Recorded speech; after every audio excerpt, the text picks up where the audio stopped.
Hi there everyone, I'm Brady and I make the Numberphile videos, and this is a bit of a supplementary video for our one about Benford's law.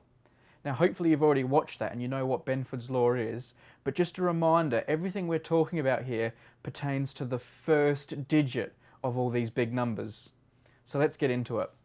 What we've done is an analysis of the statistics of Numberphile videos to find out whether or not they're following Benford's law. Now I'd love to say I did this myself, but it's a bit beyond my skills. I was helped by a very clever man named Daniel, so thank you to him. So what I've done is I've given Daniel the duration of every Numberphile video in seconds, the number of times it's been viewed, and the number of comments that have been made on each video. So what he's done is he's looked at the first digit of all those numbers and plotted them on a graph, finding out what digit is most commonly at the start of the number. And here's the graph. Now let's look at these one by one. First of all, there's the durations. And for those of you who remember what a good Benford curve looks like, well, it looks like this. So we haven't got a very good match. Let's look at the view counts. Now number 1 is definitely the most common digit at the start of the view counts, followed by number 2. That's as it should be.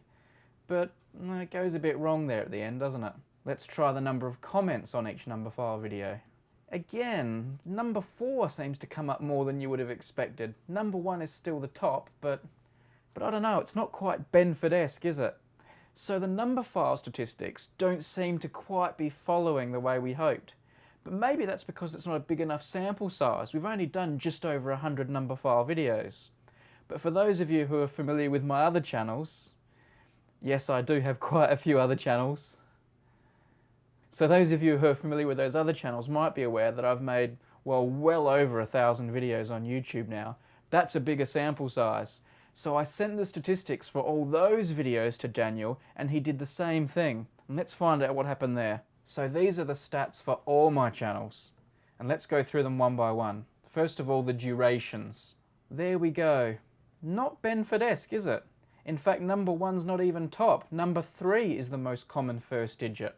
Now we've had a bit of a talk about this and we've got a few theories as to why the durations aren't working, but rather than putting them here in the video, I thought it might be more fun for you to think about it, propose what you think's going on and put them in comments under the video.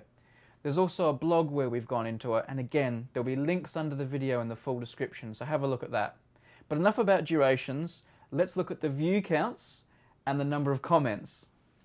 Plotting the view counts on all my videos, the most common first digit is 1, followed by 2, followed by 3, 4, 5, 6, 7, 8, 9.